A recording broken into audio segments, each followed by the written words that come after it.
الرحمن الرحیم صدر اجلاس د قومي وطن پارټۍ د چارسدې ضلعې چیئرمین کیسر جمال خان په سټیج باندې موجود د قومي وطن پارټۍ د صوبې جنرل سیکرټري ډاکټر فاروق افضل صاحب دلته کې راغلي زمونږ ورور زمونږ مشر د صوابع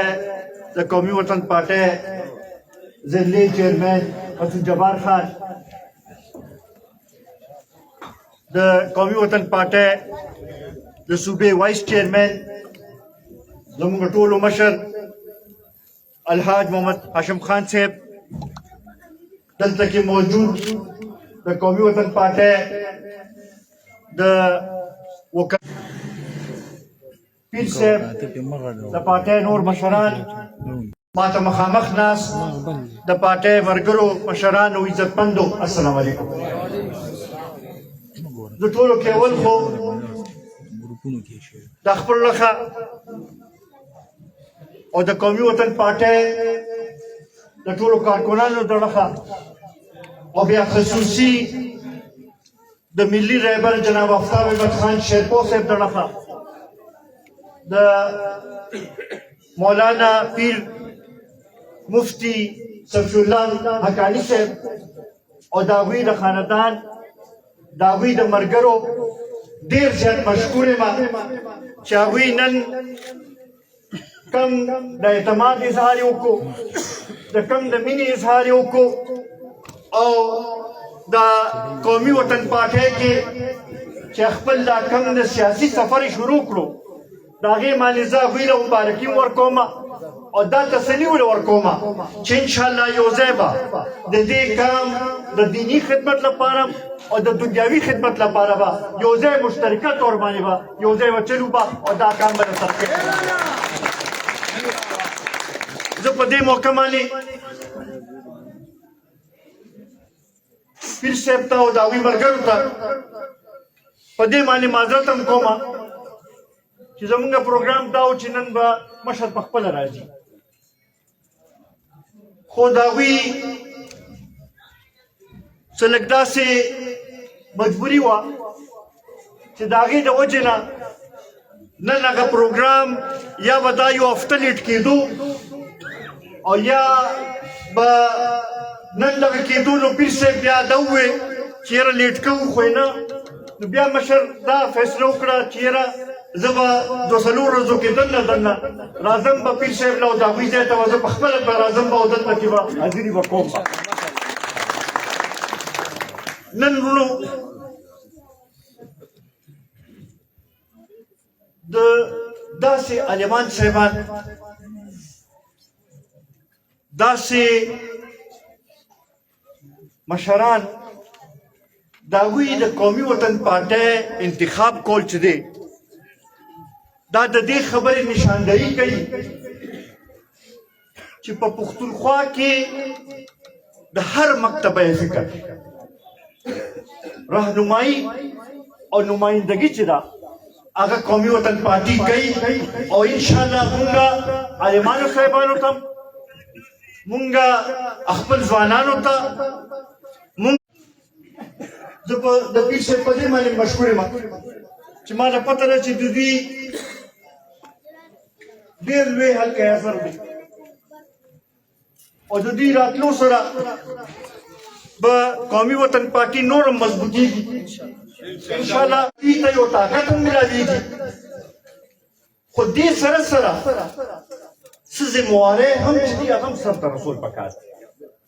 نن د بدقسمتۍ نه د حکومت مزې خو دوی یخلي لګیا دي خو د هغې چې کومې هغه ذمهوارۍ دي کوم فرایض دي د عوامو د مشکلاتو د حل کولو چې کوم د هغې پکار دي چې هغې طرف ته دوی توجه ورکړې وي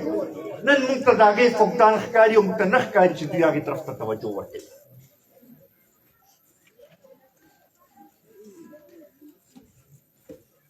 دیارلس کاله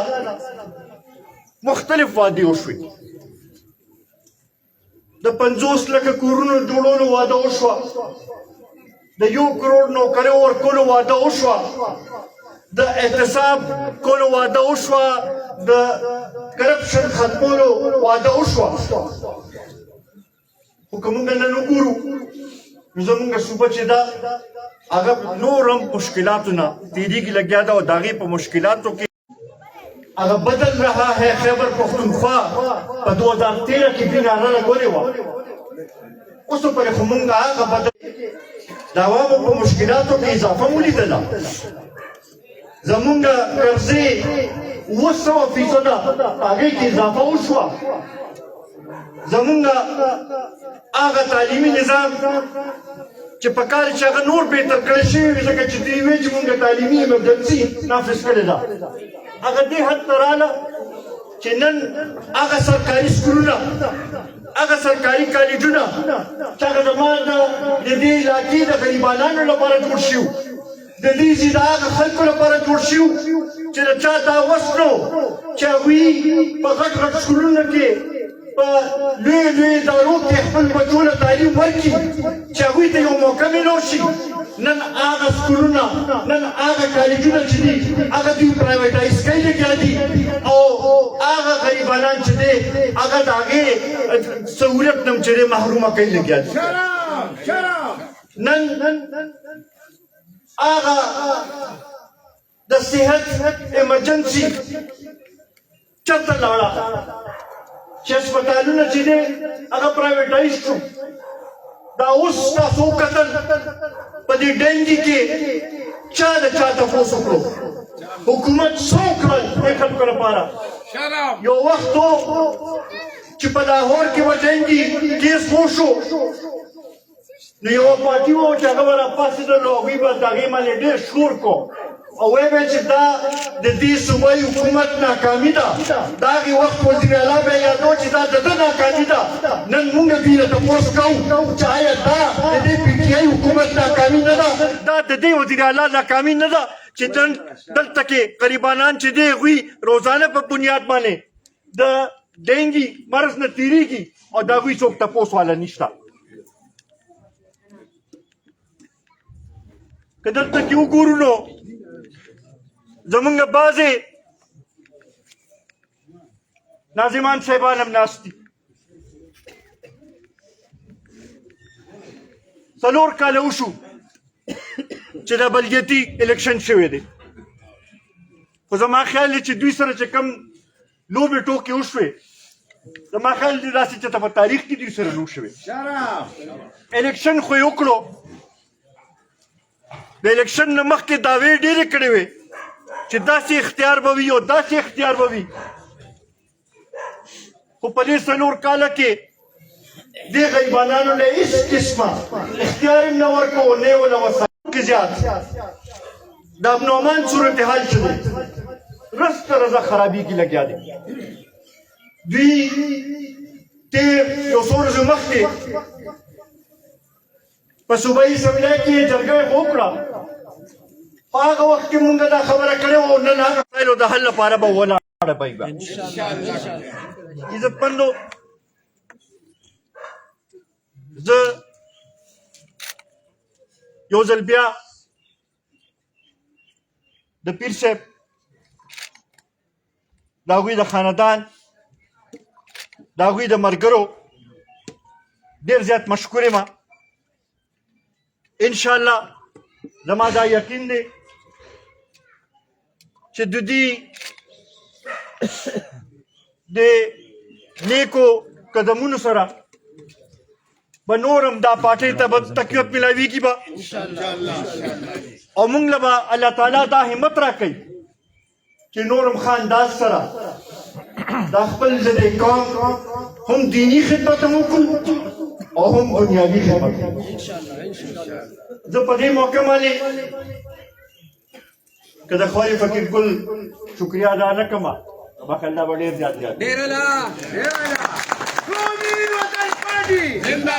یو سکنډ ګل یو سکنډ خو دا زه دا وایم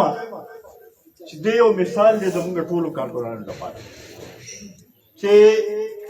دې راپاڅېدی شي